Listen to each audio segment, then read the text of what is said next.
Al principio, antes de que la existencia misma se desplegara, existía la palabra, y la palabra estaba con Dios, y la palabra era Dios.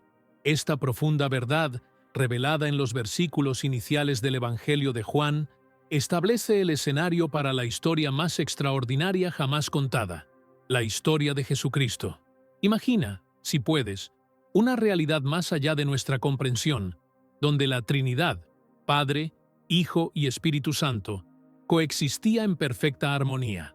En ese reino eterno, Jesús, el Hijo eterno, era la palabra viva, la expresión genuina de la naturaleza y voluntad de Dios.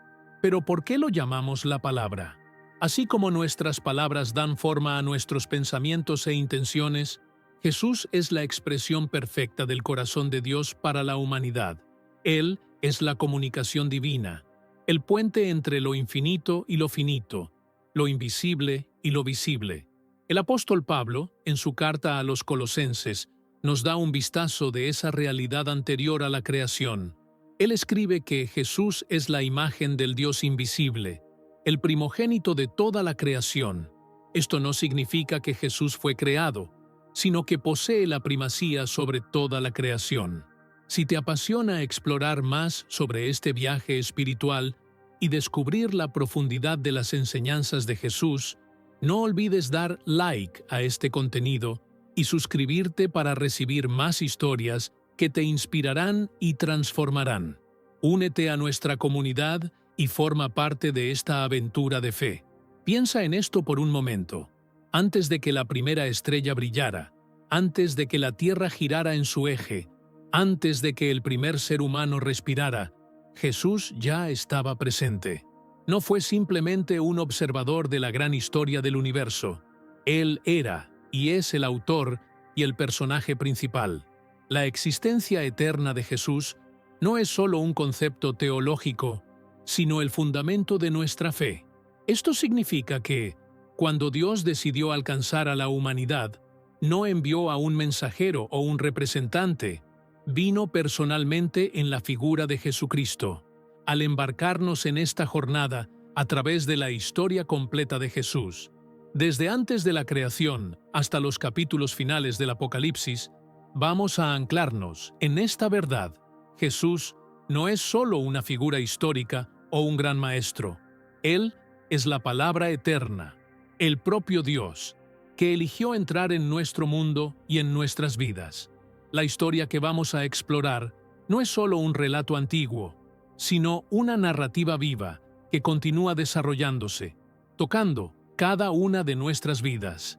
Así que, comencemos este increíble viaje, siguiendo los pasos de Jesús desde los corredores de la eternidad hasta los polvorientos caminos de Galilea, y más allá, hasta el futuro prometido, donde Él reinará para siempre. Al adentrarnos en el papel de Jesús en la creación, estamos entrando en un dominio donde lo eterno se cruza con lo temporal, donde el Dios invisible se revela a través del mundo visible. El libro del Génesis comienza con las poderosas palabras: «En el principio, Dios creó los cielos y la tierra». Pero es en el Nuevo Testamento que descubrimos el papel esencial de Jesús en este evento cósmico.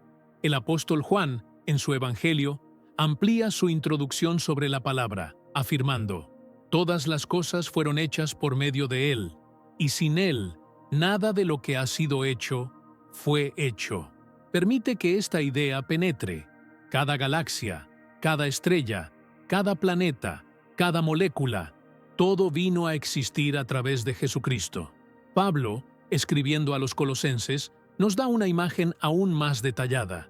Él declara que, en Él, fueron creadas todas las cosas en los cielos y en la tierra, visibles e invisibles, sean tronos, sean dominios, sean principados, sean potestades. Todo fue creado por medio de Él y para Él.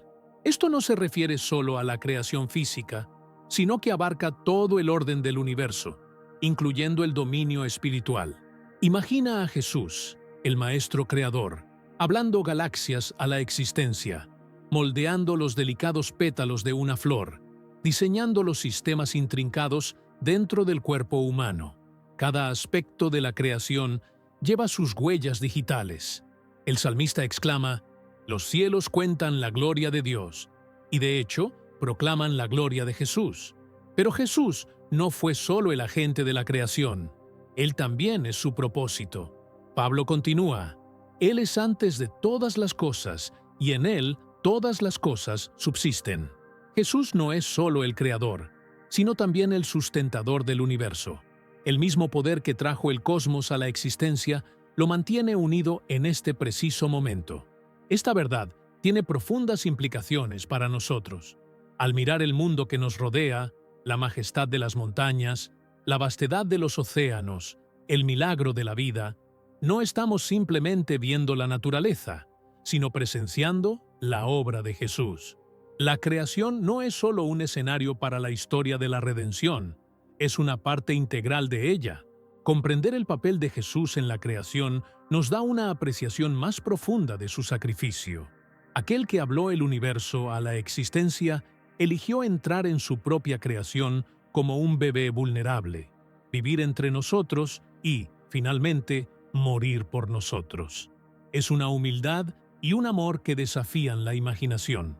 A medida que continuamos explorando la historia de Jesús, llevaremos con nosotros esta imagen del Cristo cósmico, aquel por medio de quien y para quien todas las cosas fueron creadas.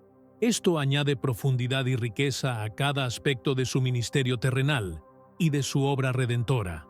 Desde los fundamentos del mundo hasta el clímax de la creación, Jesús estuvo en el centro de todo. Su historia no comienza en un pesebre en Belén, sino que se extiende hasta los albores de la creación y más allá. Al pasar las páginas del Antiguo Testamento, descubrimos un tejido de profecías, cada hilo cuidadosamente tejido para pintar el retrato del Mesías que habría de venir. Esas palabras antiguas, pronunciadas siglos antes del nacimiento de Jesús, sirven como señales divinas que apuntan a aquel que cambiaría el curso de la historia humana. Comenzamos con el principio, en el momento posterior a la caída de la humanidad en el jardín del Edén, donde Dios proporciona la primera profecía mesiánica. Hablando a la serpiente, Él declara: «Pondré enemistad entre ti y la mujer, entre tu descendencia y la de ella. Él te herirá la cabeza, y tú le herirás el talón». Este protoevangelio, o primer evangelio, sugiere la futura victoria de Jesús sobre Satanás. Conforme avanzamos por el Antiguo Testamento, la imagen se vuelve más clara. El profeta Isaías, muchas veces llamado el profeta evangélico, nos ofrece algunas de las descripciones más vívidas del Mesías que estaba por venir. En Isaías 7:14 leemos: «Por tanto, el Señor mismo os dará una señal. He aquí que la Virgen concebirá y dará a luz un hijo, y le llamará Emmanuel». Esta profecía, cumplida en el nacimiento milagroso de Jesús, habla de su naturaleza divina, Dios con nosotros. Isaías no se detiene allí. En el capítulo 9 proclama: «Porque un niño nos ha nacido, un hijo nos ha sido dado, y el gobierno estará sobre sus hombros, y se llamará su nombre: Admirable Consejero, Dios fuerte, Padre eterno, Príncipe de paz». Estos títulos pintan la imagen de un gobernante único, tanto humano como divino, que trae consejo y paz. Quizás una de las profecías más impactantes se encuentra en Isaías 53, a menudo llamada el pasaje del siervo sufriente. Describe, de forma impresionante, el rechazo, el sufrimiento y la muerte del Mesías. Despreciado y desechado entre los hombres, varón de dolores, experimentado en sufrimientos. Ciertamente, Él llevó nuestras enfermedades y cargó con nuestros dolores. Fue traspasado por nuestras transgresiones, molido por nuestras iniquidades. El profeta Miqueas señala el lugar de nacimiento del Mesías. «Pero tú, Belén Efrata, pequeña entre los clanes de Judá, de ti me saldrá el que será gobernante en Israel, cuyas salidas son desde tiempos antiguos, desde los días de la eternidad». Esta profecía, cumplida en el nacimiento de Jesús, conecta su naturaleza eterna con su entrada humana en el mundo. Zacarías ofrece una imagen vívida de la entrada triunfal del Mesías en Jerusalén. Alégrate mucho, hija de Sión. Da voces de júbilo, hija de Jerusalén. He aquí que tu rey vendrá a ti, justo y victorioso, humilde, montado en un asno, en un pollino, hijo de asna. Esta profecía encontraría su realización en la entrada de Jesús en Jerusalén el Domingo de Ramos. Hasta los Salmos están llenos de profecías mesiánicas. El Salmo 22, escrito por David, anticipa la crucifixión con una precisión impresionante. Dios mío, ¿por qué me has abandonado? Todos los que me ven se burlan de mí. Horadaron mis manos y mis pies. Estas profecías, y muchas otras, crearon una expectativa compleja y detallada sobre el Mesías. Hablaban de un rey del linaje de David, un siervo sufriente, un gobernante divino y un cordero sacrificial. Para los judíos que esperaban al Mesías, estas descripciones podían parecer contradictorias, pero en Jesús encontramos el cumplimiento perfecto de todas ellas. Mientras continuamos nuestro viaje a través de la historia de Jesús, veremos cómo cada una de esas antiguas palabras encuentra su realización en su vida, muerte y resurrección. El Antiguo Testamento no es solo un preludio de la historia de Jesús, es el primer acto, preparando el escenario para la entrada grandiosa del tan esperado Mesías. Pasando de la anticipación profética a la realización histórica, nos encontramos en una pequeña ciudad de Galilea llamada Nazaret. Es aquí donde el drama cósmico de la redención da un giro crucial, cuando lo eterno entra en la historia y lo divino elige revestirse de humanidad. Imagina a una joven llamada María, probablemente en la adolescencia, ocupándose de sus tareas diarias, sin imaginar que su día ordinario estaba a punto de volverse extraordinario. El Evangelio de Lucas narra cómo el ángel Gabriel se le apareció con un saludo que cambiaría el curso de la historia. «Salve, llena de gracia, el Señor está contigo». Imagina la mezcla de emociones que María debió sentir: miedo, confusión y asombro. El mensaje del ángel era claro, pero difícil de comprender. Concebirás y darás a luz un hijo, y le llamarás Jesús. Él será grande y será llamado Hijo del Altísimo. Esta no era una simple noticia de nacimiento, era el cumplimiento de siglos de profecías. La respuesta de María, ¿cómo será esto si soy virgen?, no era una duda sobre el poder de Dios, sino una pregunta genuina sobre cómo sucedería este milagro. La respuesta de Gabriel revela la naturaleza divina de esta concepción. El Espíritu Santo vendrá sobre ti, y el poder del Altísimo te cubrirá con su sombra.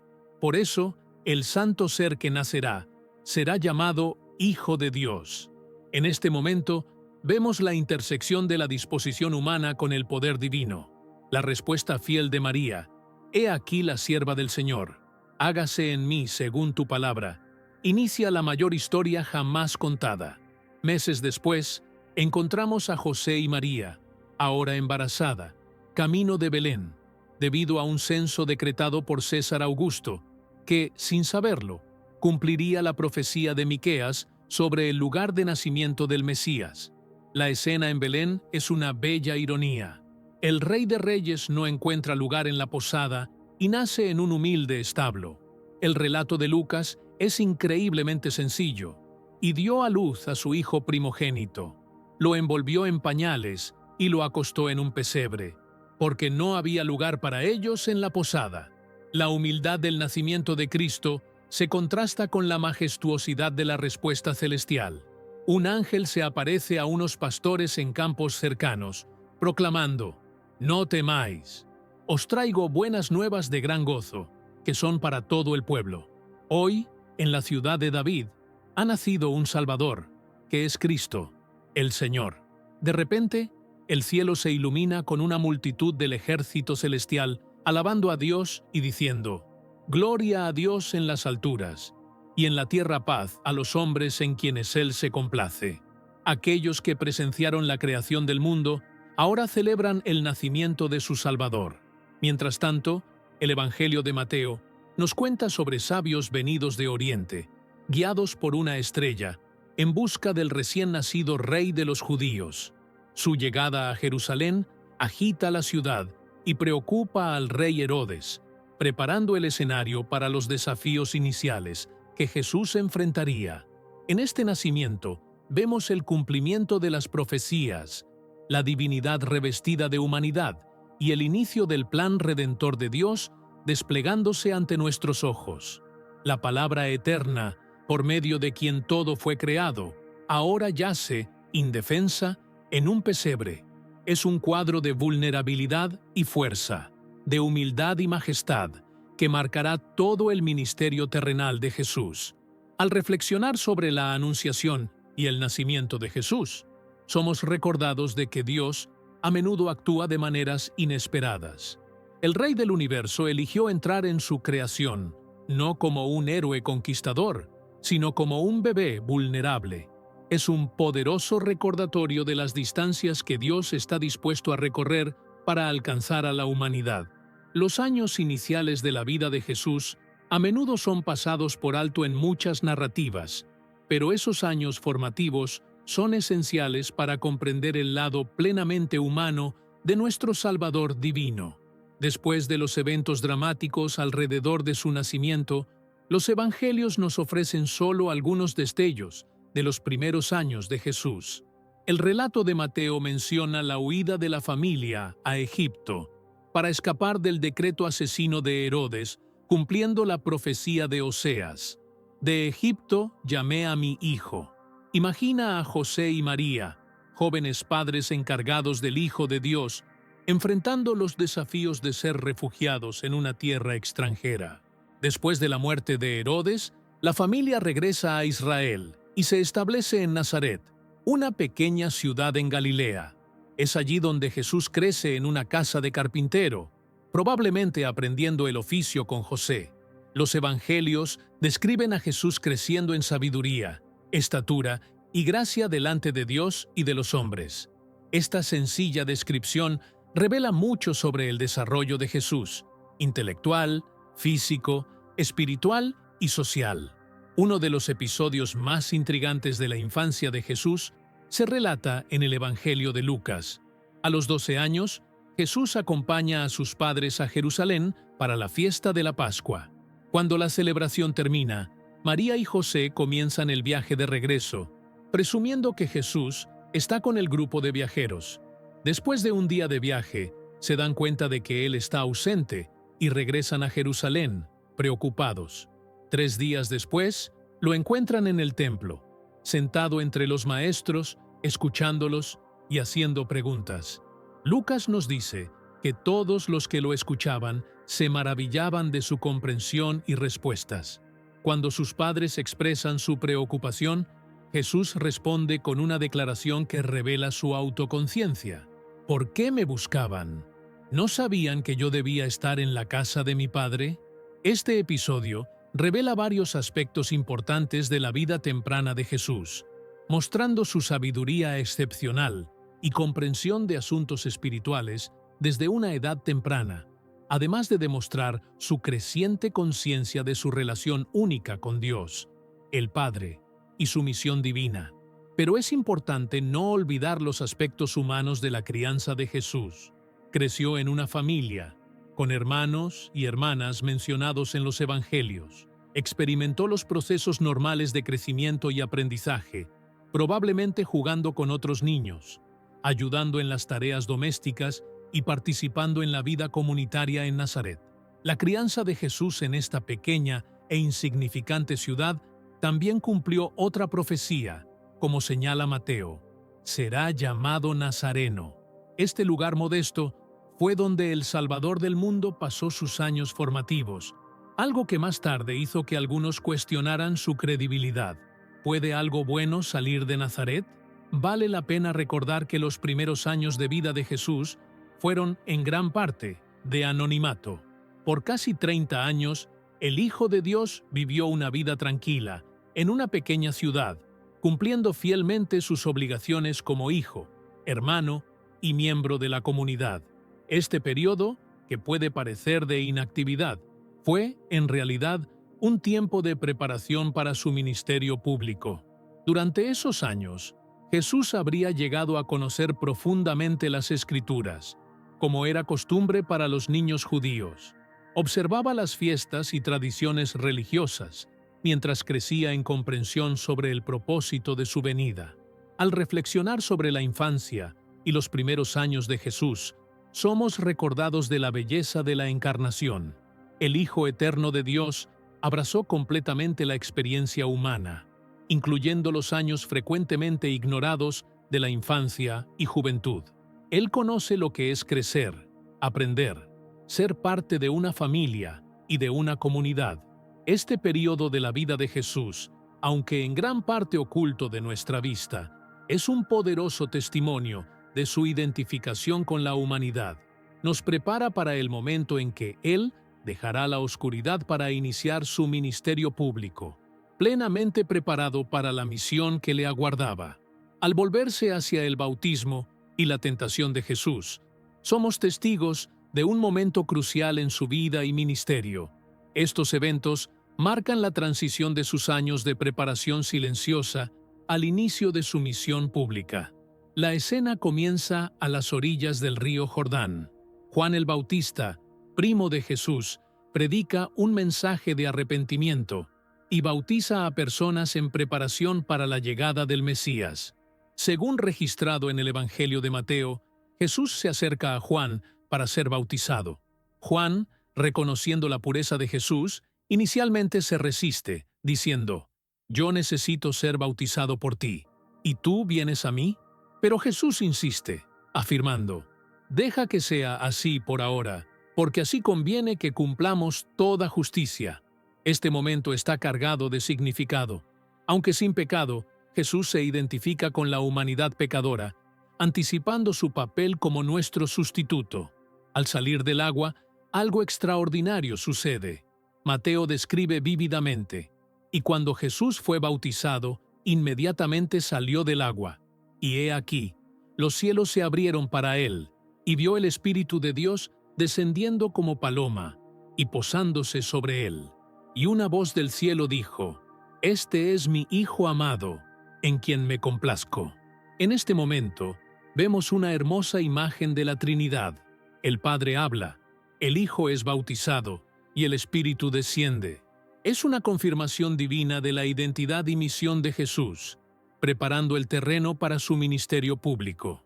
Pero antes de que Jesús comience su trabajo público, enfrenta un periodo de intensa prueba. El Espíritu lo lleva al desierto, donde ayuna durante 40 días y 40 noches. Es en este punto de debilidad física que Satanás surge para tentarlo. Las tentaciones que Jesús enfrenta son simples, pero tienen un atractivo universal. Primero, Satanás desafía a Jesús a transformar piedras en pan, apelando al deseo físico y a la tentación de usar su poder divino para beneficio propio. Jesús responde con las Escrituras: «No solo de pan vivirá el hombre, sino de toda palabra que sale de la boca de Dios». Luego, Satanás lleva a Jesús al pináculo del templo, incitándolo a lanzarse y dejar que los ángeles lo rescaten. Esta tentación es sobre espectáculo y probar a Dios. Una vez más, Jesús responde con las Escrituras: «No tentarás al Señor tu Dios». Finalmente, Satanás ofrece a Jesús todos los reinos del mundo si lo adora, tentándolo con un atajo que evita la cruz. Jesús lo reprende directamente: «Apártate, Satanás, porque está escrito: Al Señor tu Dios adorarás, y solo a Él servirás». En estas tentaciones vemos ecos de la caída de la humanidad en el Edén. Donde Adán y Eva fallaron, Jesús triunfa. Él demuestra obediencia perfecta al Padre, incluso frente a severas tentaciones. Este periodo de prueba tiene múltiples propósitos. Prepara a Jesús para su ministerio, demostrando su compromiso inquebrantable con la voluntad del Padre, y nos ofrece un ejemplo de cómo combatir la tentación con la verdad de la palabra de Dios. Además, la experiencia de la tentación de Jesús le permite comprender nuestras luchas. Como el libro de Hebreos afirma posteriormente: «Porque no tenemos un sumo sacerdote que no pueda compadecerse de nuestras debilidades, sino uno que, en todo, Fue tentado como nosotros, pero sin pecado. Cuando Jesús sale del desierto, está listo para iniciar su ministerio público. Ha sido afirmado por el Padre, fortalecido por el Espíritu y probado fiel frente a la tentación. Al entrar en la fase del ministerio público de Jesús, somos testigos de un cambio dramático en su vida. El carpintero discreto de Nazaret ahora se posiciona en el escenario de la historia, listo para cumplir su misión divina. Jesús inicia su ministerio con una poderosa proclamación, según registrado en el Evangelio de Marcos: «El tiempo se ha cumplido y el reino de Dios está cerca. Arrepiéntanse y crean en el Evangelio». Esta declaración concisa resume el núcleo del mensaje de Jesús. El tan esperado reinado de Dios está invadiendo la historia humana, y las personas son llamadas a responder con arrepentimiento y fe. Una de las primeras acciones de Jesús es llamar a discípulos. Caminando a lo largo del mar de Galilea, encuentra a Simón, luego llamado Pedro, y a su hermano Andrés, pescadores lanzando sus redes. Con una invitación simple, pero profunda, dice: «Síganme, y los haré pescadores de hombres». Jesús comienza a reunir su círculo íntimo. Poco después, Santiago y Juan, hijos de Zebedeo, se unen a este grupo creciente de seguidores. Vale la pena considerar la importancia de esta elección. Jesús no elige líderes religiosos o eruditos, sino hombres comunes, trabajadores. Esta elección refleja la naturaleza inclusiva de su reino y anticipa cómo Dios a menudo trabaja a través de los humildes e inesperados. A medida que Jesús viaja por Galilea, su ministerio toma forma, centrándose en tres actividades principales: enseñanza, predicación y sanación. En las sinagogas, él expone las Escrituras con una autoridad que sorprende a sus oyentes. Mateo nos dice que él enseñaba como quien tiene autoridad y no como los escribas. La enseñanza de Jesús a menudo toma la forma de parábolas, historias simples con verdades espirituales profundas. Habla de semillas y suelos, ovejas perdidas y hijos pródigos, usando imágenes de la vida cotidiana para transmitir la naturaleza del reino de Dios. Estas parábolas tanto revelan como ocultan, invitando a aquellos que tienen oídos a oír a buscar un entendimiento más profundo. Además de su enseñanza, Jesús realiza señales y maravillas milagrosas. Él sana a los enfermos, expulsa demonios e incluso resucita a los muertos. Estos milagros tienen múltiples propósitos. Demuestran el poder divino de Jesús, autentican su mensaje y revelan el corazón compasivo de Dios. Uno de los eventos más significativos al inicio del ministerio de Jesús es su regreso a su ciudad natal, Nazaret. En la sinagoga, lee del rollo de Isaías: «El Espíritu del Señor está sobre mí, porque me ha ungido para dar buenas nuevas a los pobres. Me ha enviado a proclamar libertad a los cautivos y restauración de la vista a los ciegos, para liberar a los oprimidos y proclamar el año de la gracia del Señor». Después de la lectura, Jesús hace la sorprendente declaración: «Hoy se ha cumplido esta escritura que acabáis de oír». Esta declaración de su identidad mesiánica y misión inicialmente sorprende a sus oyentes, pero la sorpresa pronto se convierte en ira cuando Jesús desafía sus creencias sobre el favor de Dios. Conforme el ministerio de Jesús gana impulso, también comienza a atraer oposición. Los líderes religiosos se sienten incómodos con sus afirmaciones de autoridad y su disposición a asociarse con recaudadores de impuestos y pecadores. Sus sanaciones en el sábado y la falta de observancia de ciertas tradiciones por parte de sus discípulos generan críticas. Sin embargo, a pesar de la creciente tensión, Jesús continúa atrayendo grandes multitudes. Las personas son cautivadas por sus enseñanzas y maravilladas con sus milagros, y muchos comienzan a preguntarse: ¿será este el tan esperado Mesías? Jesús estaba preparando el terreno para su misión final. Él revelaba la naturaleza del reino de Dios, un reino marcado por gracia, inclusión y transformación. desafiaba normas religiosas y sociales, demostrando el amor de Dios por los marginados y excluidos.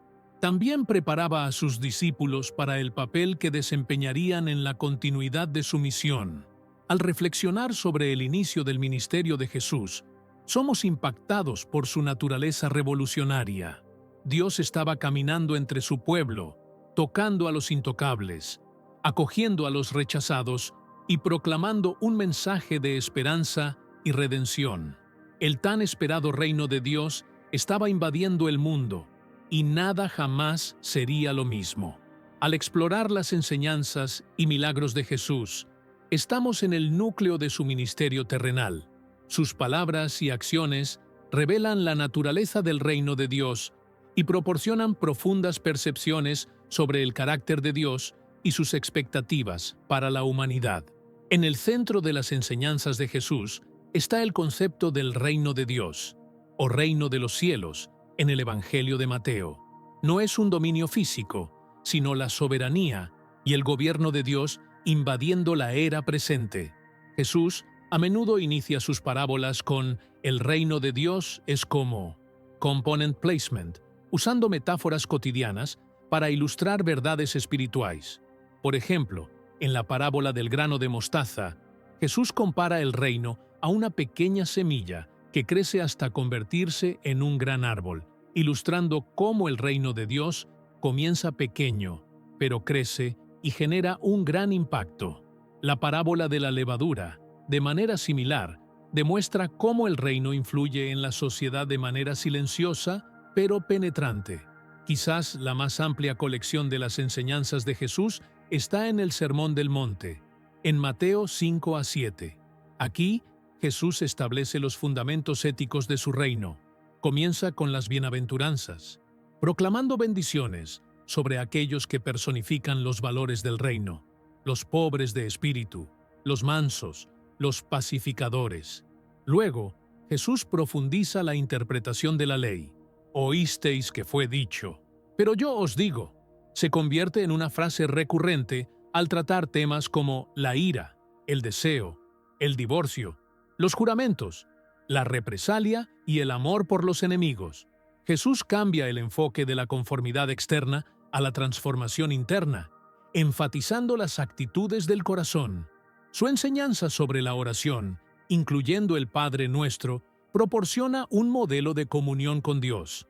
Destaca la importancia del perdón, advierte contra la hipocresía y anima a confiar en la provisión divina. El sermón concluye con la poderosa metáfora de construir la vida sobre la roca de sus enseñanzas. Las parábolas de Jesús a menudo desafían la sabiduría convencional. El buen samaritano redefine el concepto de prójimo y demuestra la verdadera compasión. El hijo pródigo revela el amor extravagante del Padre. La parábola del fariseo y el publicano advierte contra la justicia propia y ejemplifica la verdadera humildad. Además de sus enseñanzas, Jesús realiza innumerables milagros que autentican su mensaje y revelan la compasión de Dios. Él cura diversas enfermedades, desde la lepra hasta la ceguera. Estas curas, a menudo, tienen significados simbólicos, como la curación del ciego de nacimiento en Juan 9, que ilustra a Jesús como la luz del mundo. Jesús también demuestra autoridad sobre los elementos naturales, calmando tormentas y caminando sobre las aguas. Estos milagros frecuentemente sirven para fortalecer la fe de los discípulos. Al expulsar demonios, Jesús muestra su autoridad sobre el reino espiritual y su misión de derrotar al mal.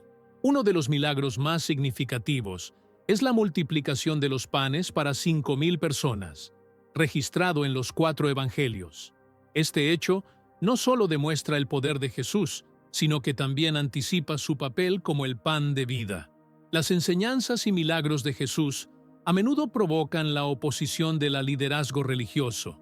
Su reivindicación de perdonar pecados, la nueva interpretación de las leyes del sábado y su asociación con pecadores generan controversia.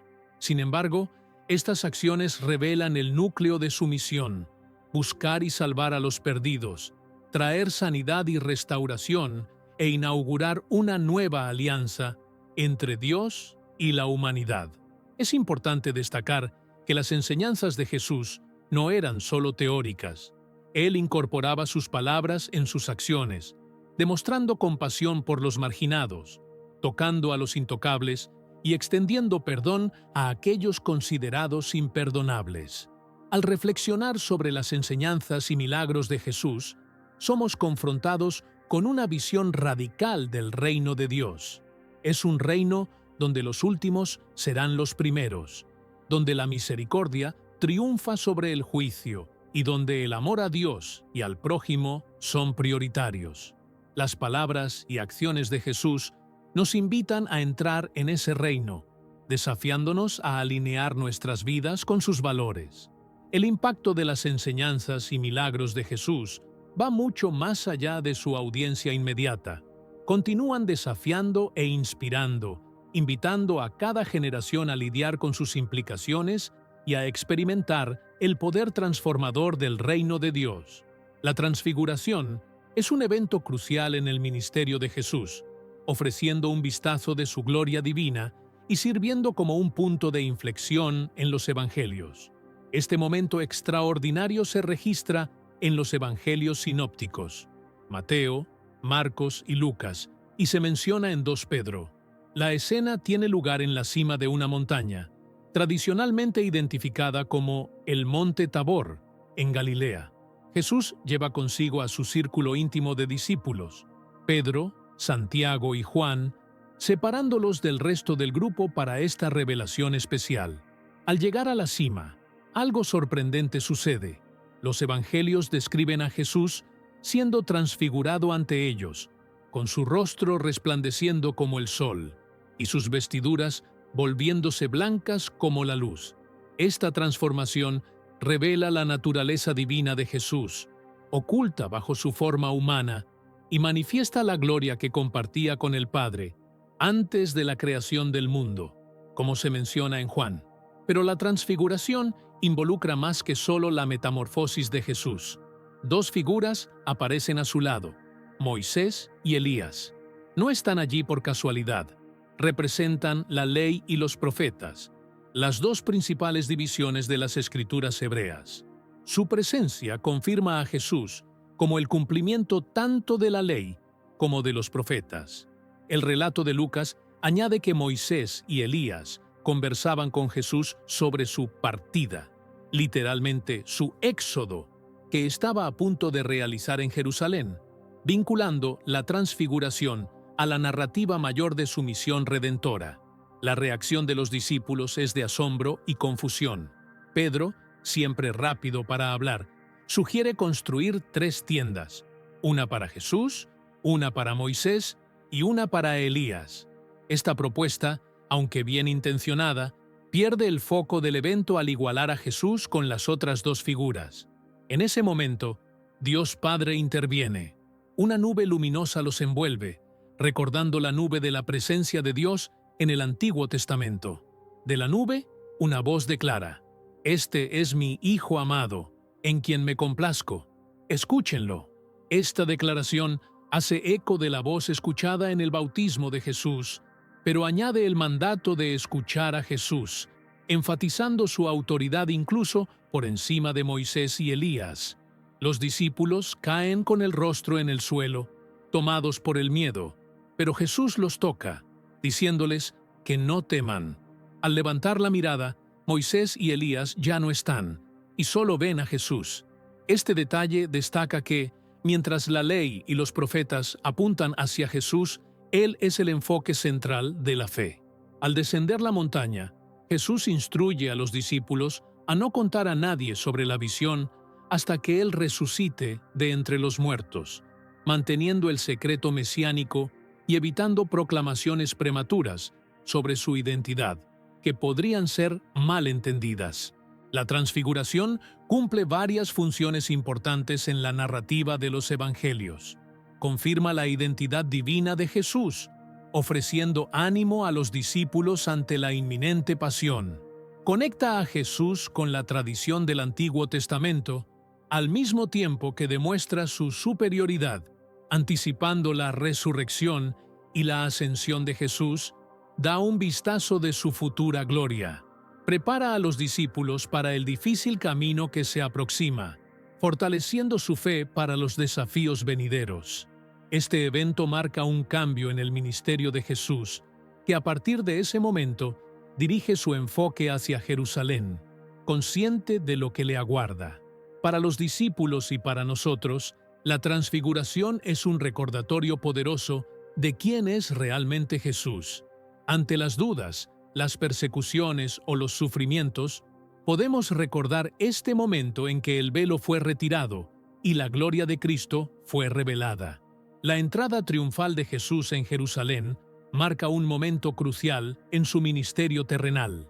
Montado en un asno, es recibido por la multitud con aclamaciones de «Hosanna» y ramos de palmeras. Este evento, predicho por el profeta Zacarías, demuestra la humildad de Jesús y su papel como el Mesías prometido. La recepción jubilosa del pueblo, sin embargo, pronto daría lugar a un giro sombrío. La importancia de este momento no puede subestimarse, ya que puso en marcha los últimos días de la vida de Jesús, que culminarían en su crucifixión y resurrección. Al entrar en Jerusalén, la atmósfera estaba cargada de expectativa y entusiasmo. Los discípulos, envueltos en la emoción, probablemente creían que Jesús estaba a punto de establecer su reino terrenal. Pocos sabían que el plan de Dios era mucho más profundo y eterno de lo que podían imaginar. Esta entrada triunfante no fue solo un cumplimiento de profecías, sino una declaración de la identidad y propósito de Jesús. El contraste entre la adoración de la multitud y la traición inminente añade una capa de melancolía a este evento, sirviendo como un poderoso recordatorio de la inconstancia de la alabanza humana y de la fidelidad inquebrantable del amor de Dios. Al reflexionar sobre este momento, somos desafiados a examinar nuestros propios corazones y la autenticidad de nuestra adoración. La última cena es uno de los momentos más profundos e íntimos del ministerio de Jesús. En la noche anterior a su crucifixión, Jesús se reunió con sus discípulos en un aposento alto en Jerusalén para celebrar la Pascua. Pocos sabían los discípulos que esta comida se convertiría en la base de una nueva alianza entre Dios y la humanidad. Mientras estaban a la mesa, Jesús tomó el pan, lo bendijo y lo partió, diciendo: «Esto es mi cuerpo, que se da por ustedes». Luego, tomó la copa de vino, afirmando: «Esta copa es la nueva alianza en mi sangre, que es derramada por ustedes». Con estas palabras, Jesús instituyó lo que hoy llamamos la comunión o cena del Señor, una práctica sagrada que sería observada por sus seguidores a lo largo de las generaciones. Durante esta comida, Jesús también lavó los pies de sus discípulos, demostrando la profundidad de su humildad y liderazgo servicial. Este acto, generalmente realizado por el siervo más humilde, sorprendió a los discípulos, especialmente a Pedro.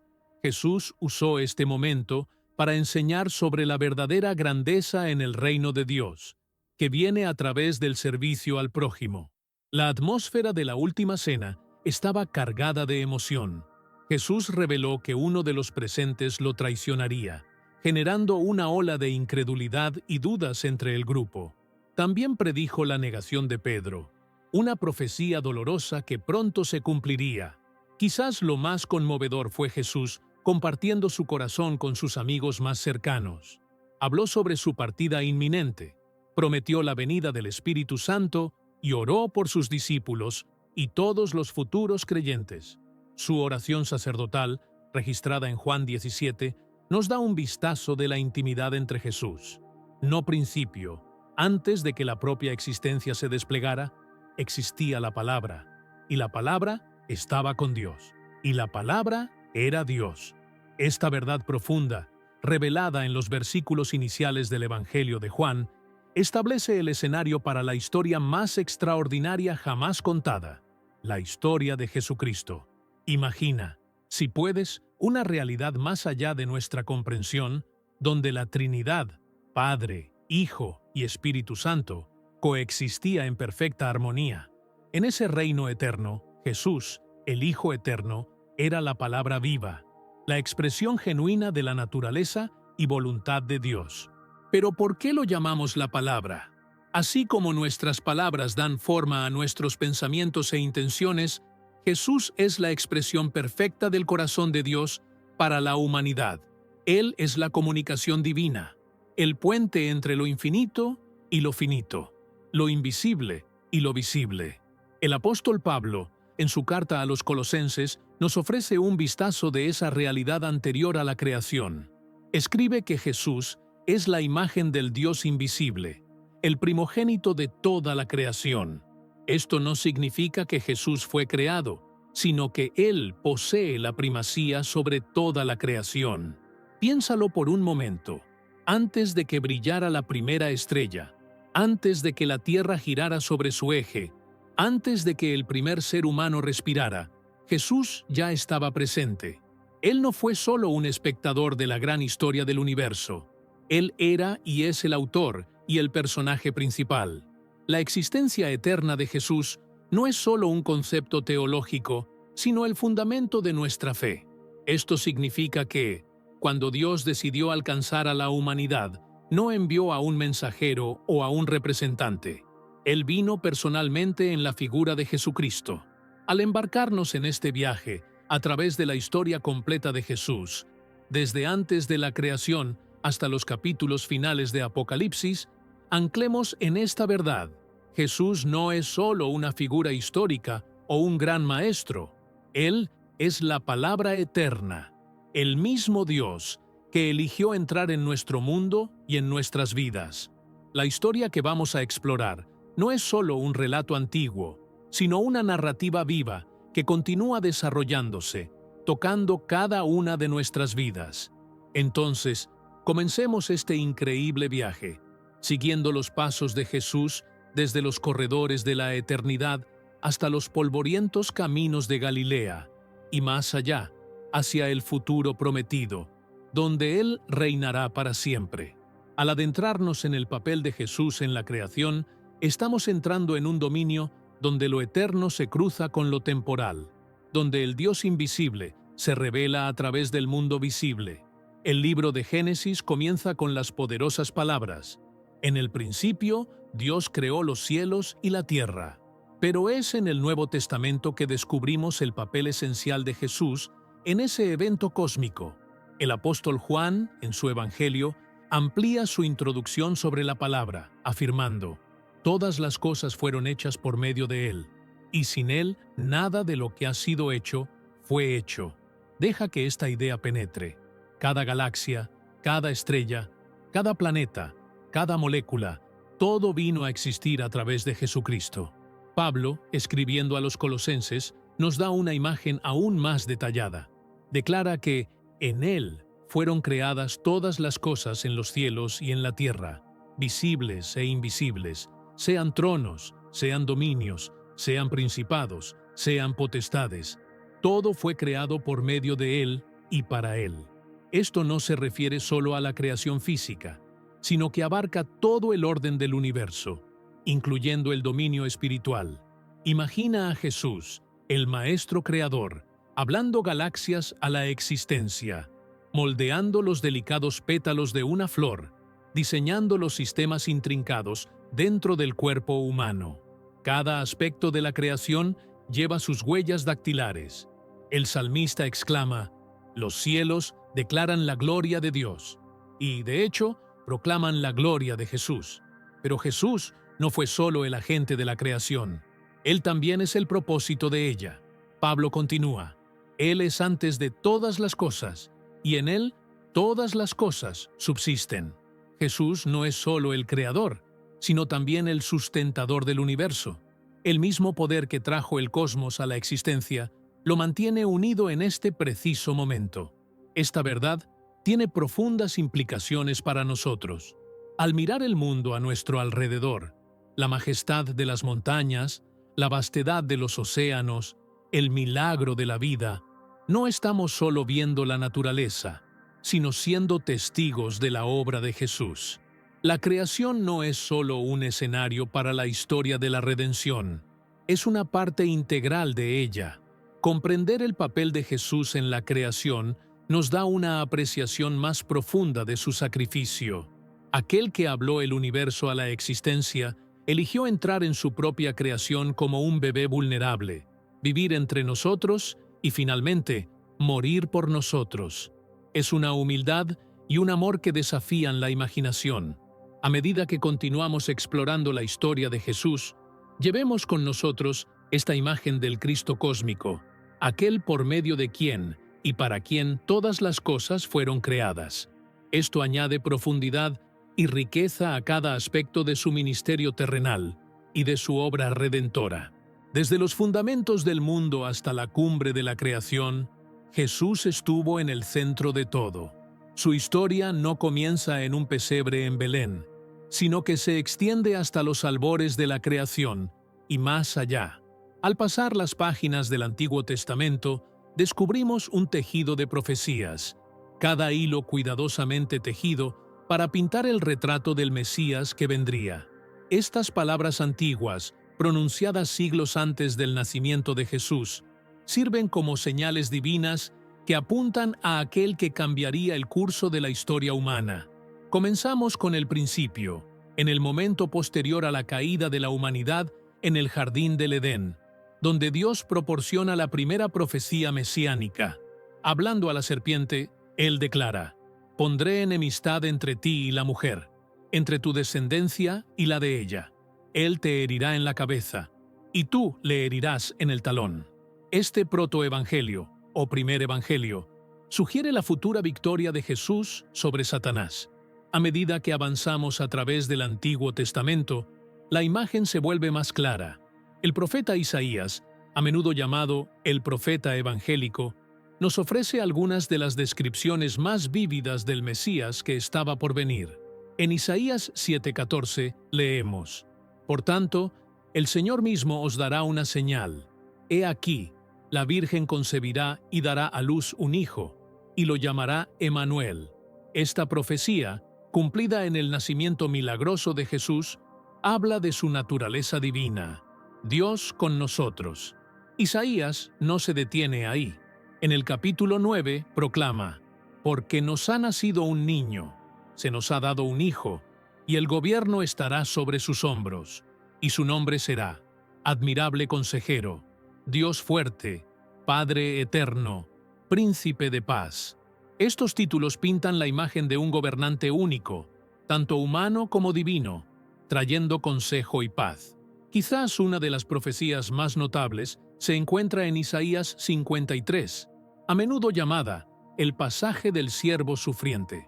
Describe, de forma impresionante, el rechazo, el sufrimiento y la muerte del Mesías. Fue despreciado y rechazado por los hombres, hombre de dolores y experimentado en sufrimientos. Ciertamente Él cargó con nuestras enfermedades y soportó nuestros dolores. Fue traspasado por nuestras transgresiones, aplastado por nuestras iniquidades. El profeta Miqueas señala el lugar de nacimiento del Mesías. «Pero tú, Belén Efrata, aunque pequeña entre los clanes de Judá, de ti saldrá para mí aquel que será gobernante en Israel, cuyas orígenes son desde tiempos antiguos, desde los días de la eternidad». Esta profecía, cumplida en el nacimiento de Jesús, conecta su naturaleza eterna con su entrada humana en el mundo. Zacarías ofrece una imagen vívida de la entrada triunfal del Mesías en Jerusalén. «Alégrate mucho, hija de Sión. Grita de alegría, hija de Jerusalén. He aquí que tu rey viene a ti, justo y victorioso, humilde y montado en un asno, en un pollino, hijo de asna». Esta profecía encontraría su realización en la entrada de Jesús en Jerusalén el Domingo de Ramos. Incluso los salmos están llenos de profecías mesiánicas. El Salmo 22, escrito por David, anticipa la crucifixión con una precisión impresionante. Dios mío, ¿por qué me has desamparado? Todos los que me ven se burlan de mí. Han traspasado mis manos y mis pies». Estas profecías, y muchas más, crearon una expectativa compleja y detallada sobre el Mesías. Hablaban de un rey de la línea de David, un siervo sufriente, un gobernante divino y un cordero sacrificial. Para los judíos que aguardaban al Mesías, estas descripciones podían parecer contradictorias, pero en Jesús encontramos el cumplimiento perfecto de todas ellas. A medida que continuamos nuestro viaje por la historia de Jesús, veremos cómo cada una de estas palabras antiguas encuentra su realización en su vida, muerte y resurrección. El Antiguo Testamento no es solo un preludio de la historia de Jesús, es el primer acto preparando el escenario para la entrada grandiosa del tan esperado Mesías. Pasando de la anticipación profética a la realización histórica, nos encontramos en una pequeña ciudad en Galilea llamada Nazaret. Es aquí donde el drama cósmico de la redención da un giro crucial, cuando lo eterno entra en la historia y lo divino elige revestirse de humanidad.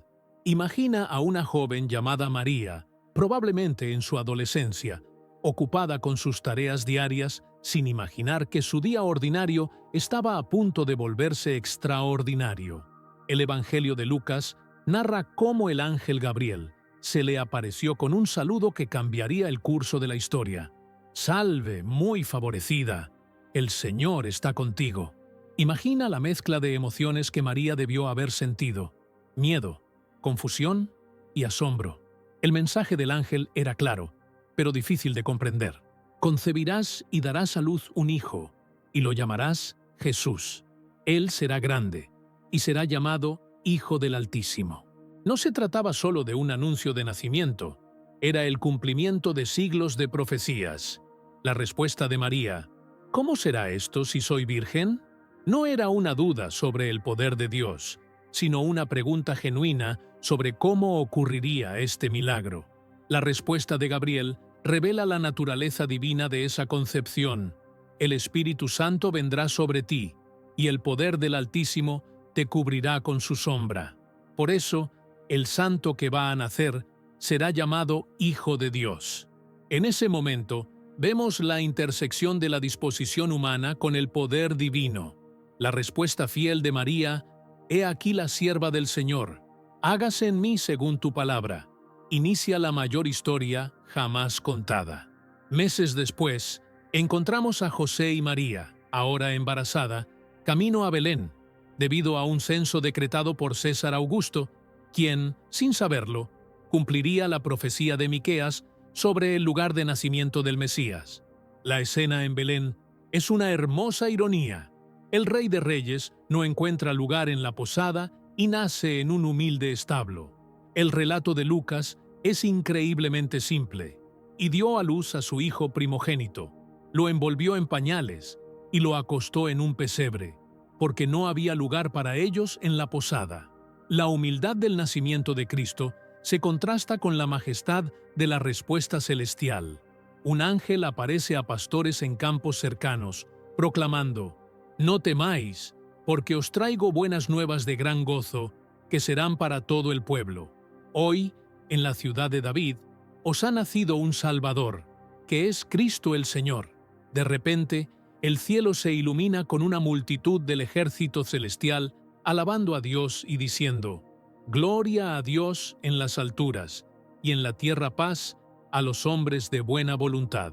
Aquellos que presenciaron la creación del mundo ahora celebran el nacimiento de su Salvador. Mientras tanto, el Evangelio de Mateo nos cuenta acerca de sabios que vinieron de Oriente, guiados por una estrella, en busca del recién nacido Rey de los judíos. Su llegada a Jerusalén conmociona la ciudad y preocupa al rey Herodes, preparando el escenario para los desafíos iniciales que Jesús enfrentaría.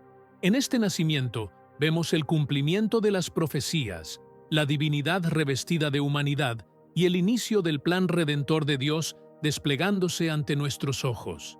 La palabra eterna, por medio de la cual todo fue creado, ahora yace, indefensa, en un pesebre.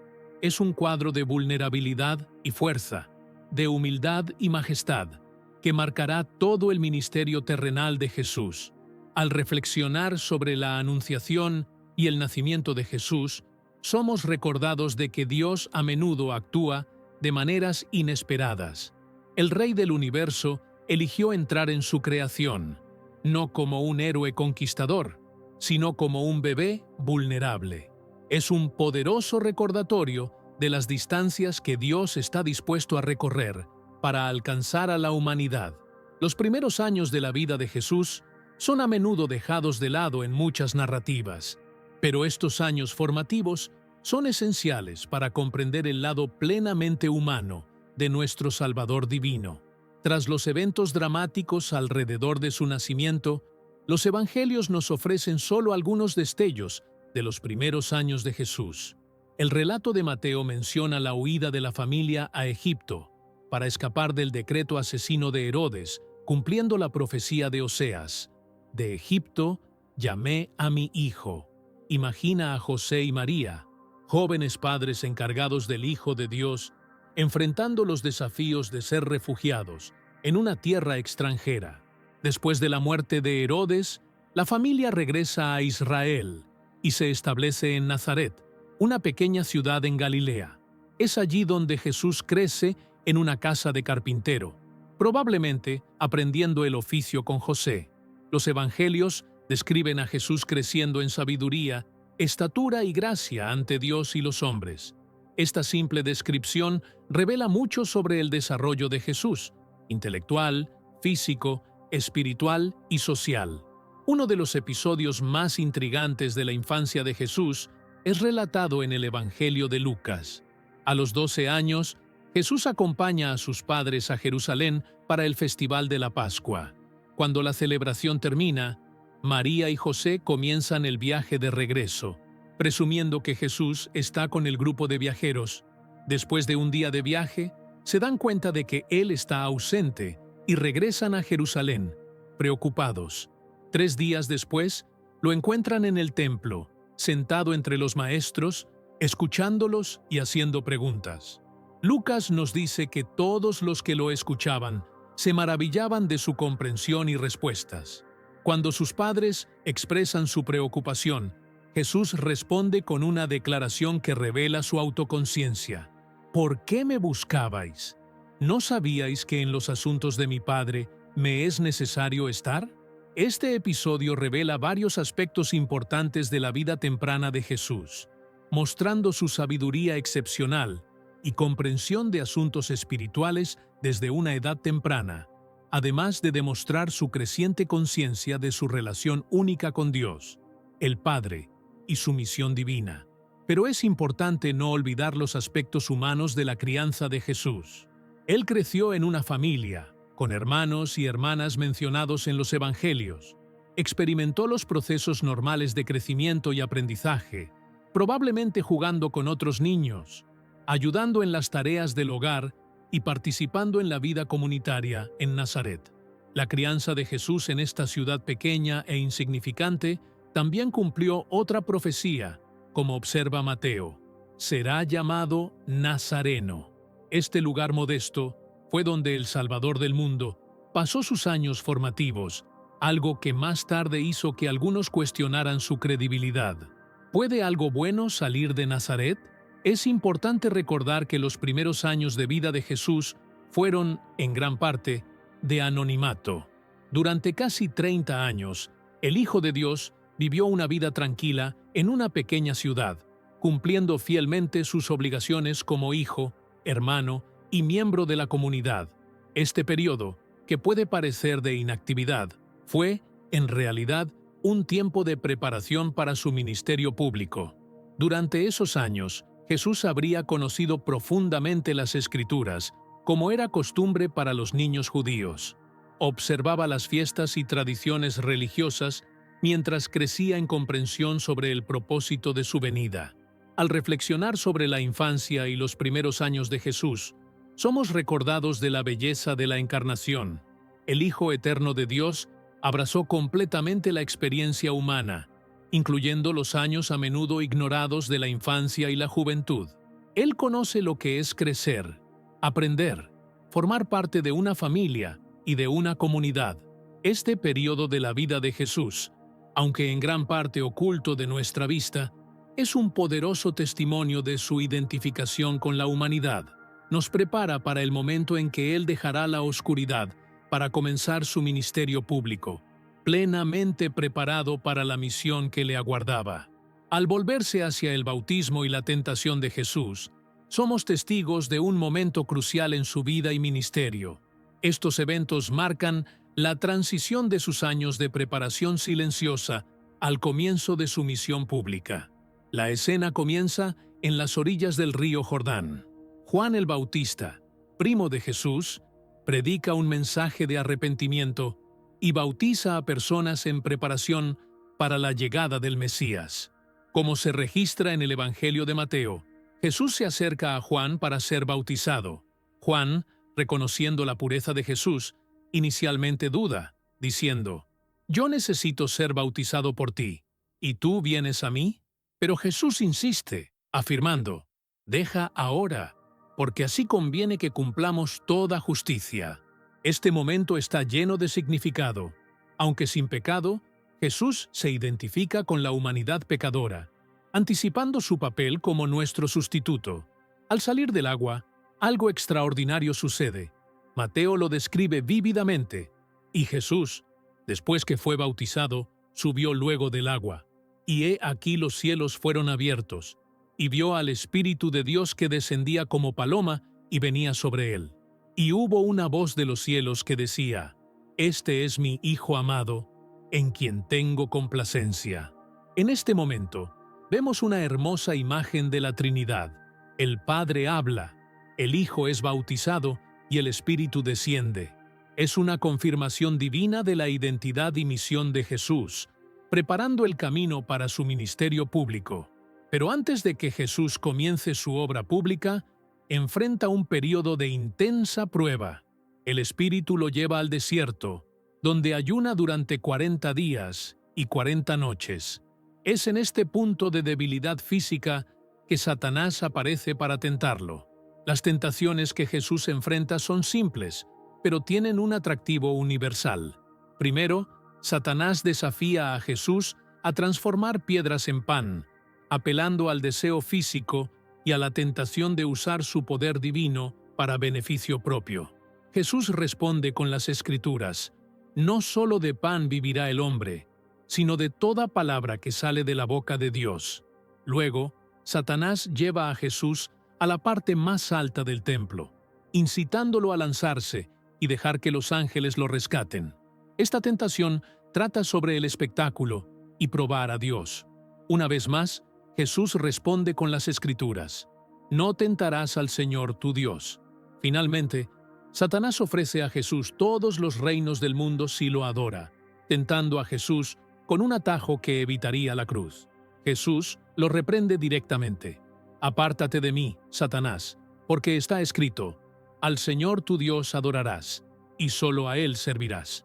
En estas tentaciones vemos ecos de la caída de la humanidad en el Edén. Donde Adán y Eva fallaron, Jesús triunfa. Él demuestra una obediencia perfecta al Padre, incluso frente a tentaciones severas. Este período de prueba tiene múltiples propósitos. Prepara a Jesús para su ministerio, demostrando su compromiso inquebrantable con la voluntad del Padre, y nos ofrece un ejemplo de cómo combatir la tentación con la verdad de la palabra de Dios. Además, la experiencia de la tentación de Jesús le permite comprender nuestras luchas. Como el libro de Hebreos afirma más adelante: «Porque no tenemos un sumo sacerdote que no pueda compadecerse de nuestras debilidades, sino uno que ha sido tentado en todo, según nuestra semejanza, pero sin pecado». Cuando Jesús sale del desierto, está listo para comenzar su ministerio público. Ha sido afirmado por el Padre, fortalecido por el Espíritu y probado fiel frente a la tentación. Al entrar en la fase del ministerio público de Jesús, somos testigos de un cambio dramático en su vida. El carpintero discreto de Nazaret ahora se posiciona en el escenario de la historia, listo para cumplir su misión divina.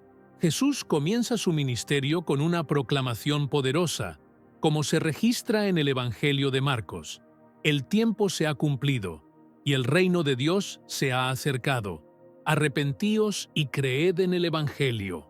Esta declaración concisa resume el núcleo del mensaje de Jesús. El tan esperado reino de Dios está invadiendo la historia humana, y las personas son llamadas a responder con arrepentimiento y fe.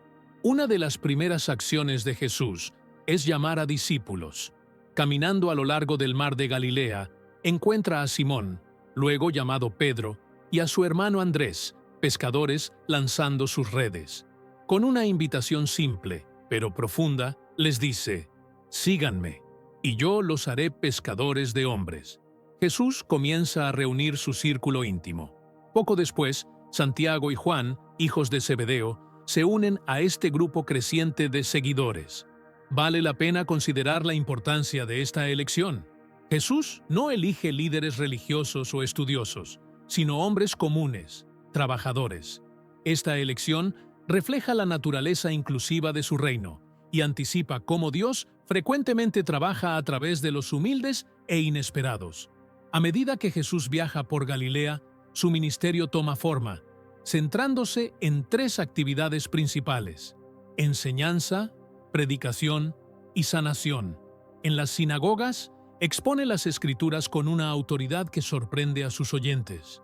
Mateo nos cuenta que enseñaba como quien tiene autoridad y no como los escribas. La enseñanza de Jesús a menudo toma la forma de parábolas, historias simples con profundas verdades espirituales. Habla de semillas y suelos, ovejas perdidas y hijos pródigos, usando imágenes cotidianas para transmitir la naturaleza del reino de Dios. Estas parábolas tanto revelan como ocultan, invitando a aquellos que tienen oídos para oír a buscar una comprensión más profunda. Además de su enseñanza, Jesús realiza señales y maravillas milagrosas, cura a los enfermos, expulsa demonios e incluso resucita a los muertos. Estos milagros tienen múltiples propósitos. Demuestran el poder divino de Jesús, autentican su mensaje y revelan el corazón compasivo de Dios. Uno de los eventos más significativos al comienzo del ministerio de Jesús es su regreso a su ciudad natal, Nazaret. En la sinagoga, lee del rollo de Isaías: «El Espíritu del Señor está sobre mí, porque me ha ungido para anunciar buenas nuevas a los pobres. Me ha enviado a proclamar libertad a los cautivos y la recuperación de la vista a los ciegos, para liberar a los oprimidos y proclamar el año de gracia del Señor». Después de la lectura, Jesús hace la sorprendente declaración: «Hoy se ha cumplido esta escritura que habéis oído». Esta declaración de su identidad mesiánica y misión inicialmente sorprende a sus oyentes, pero la sorpresa pronto se convierte en ira cuando Jesús desafía sus creencias sobre el favor de Dios. A medida que el ministerio de Jesús gana impulso, también comienza a atraer oposición. Los líderes religiosos se sienten incómodos con sus afirmaciones de autoridad y su disposición a asociarse con recaudadores de impuestos y pecadores.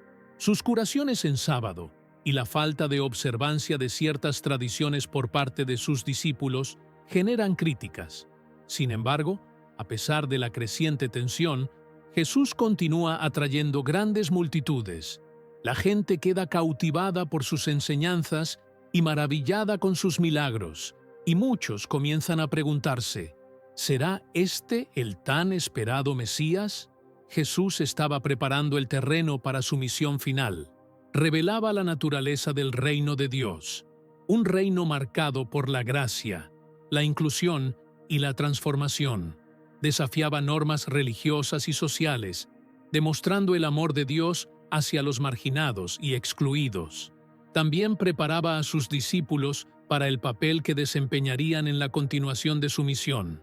Al reflexionar sobre el comienzo del ministerio de Jesús, somos impactados por su naturaleza revolucionaria. Dios estaba caminando entre su pueblo, tocando a los intocables, acogiendo a los rechazados y proclamando un mensaje de esperanza y redención. El tan esperado reino de Dios estaba invadiendo el mundo, y nada volvería a ser igual. Al explorar las enseñanzas y milagros de Jesús, estamos en el corazón de su ministerio terrenal. Sus palabras y acciones revelan la naturaleza del reino de Dios y proporcionan profundas percepciones sobre el carácter de Dios y sus expectativas para la humanidad. En el centro de las enseñanzas de Jesús Está el concepto del reino de Dios, o reino de los cielos, en el Evangelio de Mateo. No es un dominio físico, sino la soberanía y el gobierno de Dios invadiendo la era presente. Jesús, a menudo, comienza sus parábolas con «el reino de Dios es como», utilizando metáforas cotidianas para ilustrar verdades espirituales. Por ejemplo, en la parábola del grano de mostaza, Jesús compara el reino con una pequeña semilla que crece hasta convertirse en un gran árbol, ilustrando cómo el reino de Dios comienza pequeño, pero crece y genera un gran impacto. La parábola de la levadura, de forma similar, demuestra cómo el reino influye en la sociedad de manera silenciosa, pero penetrante. Quizás la colección más completa de las enseñanzas de Jesús esté en el Sermón del Monte, en Mateo 5 a 7. Aquí, Jesús establece los fundamentos éticos de su reino. Comienza con las bienaventuranzas, proclamando bendiciones sobre aquellos que personifican los valores del reino, los pobres de espíritu, los mansos, los pacificadores. Luego, Jesús profundiza en la interpretación de la ley. Oísteis que fue dicho, pero yo os digo. Se convierte en una frase recurrente al tratar temas como la ira, el deseo, el divorcio, los juramentos, la represalia y el amor por los enemigos. Jesús cambia el enfoque de la conformidad externa a la transformación interna, enfatizando las actitudes del corazón.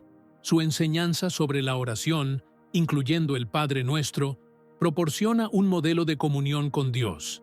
Destaca la importancia del perdón, advierte contra la hipocresía y anima a confiar en la provisión divina. El sermón concluye con la poderosa metáfora de construir la vida sobre la roca de sus enseñanzas. Las parábolas de Jesús a menudo desafían la sabiduría convencional. El buen samaritano redefine el concepto de prójimo y demuestra la verdadera compasión. El hijo pródigo revela el amor extravagante del Padre. La parábola del fariseo y el publicano advierte contra la justicia propia y ejemplifica la verdadera humildad. Además de sus enseñanzas, Jesús realiza innumerables milagros que autentican su mensaje y revelan la compasión de Dios. Cura diversas enfermedades, desde la lepra hasta la ceguera. Estas curaciones, muchas veces, tienen significados simbólicos, como la curación del ciego de nacimiento en Juan 9, que ilustra a Jesús como la luz del mundo.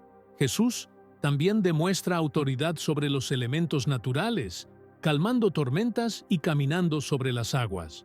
Estos milagros a menudo sirven para fortalecer la fe de los discípulos. Al expulsar demonios, Jesús muestra su autoridad sobre el reino espiritual y su misión de derrotar al mal. Uno de los milagros más significativos es la multiplicación de los panes para 5,000 personas, registrado en los 4 evangelios. Este hecho no solo demuestra el poder de Jesús, sino que también anticipa su papel como el pan de vida. Las enseñanzas y milagros de Jesús a menudo provocan la oposición de la élite religiosa. Su reivindicación de perdonar pecados, la nueva interpretación de las leyes del sábado y su asociación con pecadores generan controversia. Sin embargo, estas acciones revelan el corazón de su misión: buscar y salvar a los perdidos, traer sanación y restauración, e inaugurar una nueva alianza entre Dios y la humanidad. Es importante destacar que las enseñanzas de Jesús no eran solo teóricas. Él encarnaba sus palabras en sus acciones, demostrando compasión hacia los marginados, tocando a los intocables y extendiendo perdón a aquellos considerados imperdonables. Al reflexionar sobre las enseñanzas y milagros de Jesús, somos confrontados con una visión radical del reino de Dios. Es un reino donde los últimos serán los primeros, donde la misericordia triunfa sobre el juicio y donde el amor a Dios y al prójimo son prioritarios.